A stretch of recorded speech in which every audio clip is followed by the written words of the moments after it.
మంత్రి కొండా సురేఖకు లీగల్ నోటీసులు పంపారు బీఆర్ఎస్ వర్కింగ్ ప్రెసిడెంట్ కేటీఆర్. కొండా సురేఖతో పాటు కాంగ్రెస్ ఎమ్మెల్యే ఎన్ఎం శ్రీనివాసరెడ్డి, సిరిసిల్ల కాంగ్రెస్ నేత కేకే మహేందర్ రెడ్డిలకు కూడా డిఫెమేషన్ నోటీసులు పంపారు. ఫోన్ ట్యాపింగ్ వ్యవహారంలో వారంతా తనపై తప్పుడు ఆరోపణలు చేశారని కేటీఆర్ మండిపడుతున్నారు.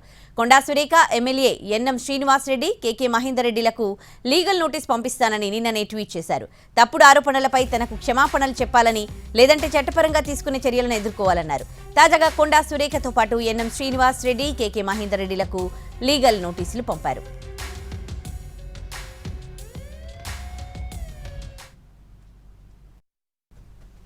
అధికారంలో ఉన్న మాకు తెలుసు, మరి ప్రజల సొమ్మునంతా దుర్వినియోగం చేసి ఈరోజు మీరు కోట్లు దండుకొని ఒక పక్క నీ బిడ్డ లిక్కర్ స్కామ్ లో మరి 100 కోట్ల కోసం జైల్లోకి పోయింది, నీ కొడుకేమో ఫోన్ ట్యాపింగ్ చేసుకుంటూ ఈరోజు ఎంతో మంది హీరోయిన్లు అటువంటి వాళ్ళని కూడా బ్లాక్ మెయిల్ చేసి కొంతమంది అధికారులను ఈరోజు బలి చేసి వాళ్ళ ఉద్యోగాలు పోయి జైళ్లలోకి పోయేటువంటి పరిస్థితి తీసుకొచ్చిండు.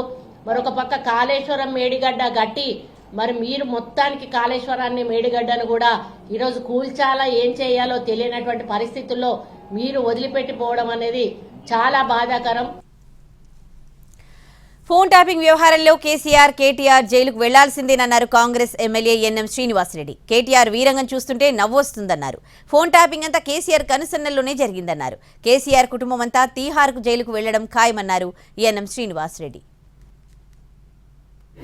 కేటీఆర్ వారు చేస్తున్న వీరంగం చూస్తే నవ్వొస్తా ఉంది. మేకపోతు గాంభీర్యం ప్రదర్శిస్తున్న విషయం చాలా స్పష్టంగా తెలుస్తూ ఉంది. రేవంత్ రెడ్డి గారు నా వెంట్రుక కూడా పీకలేడు అంటున్నారు.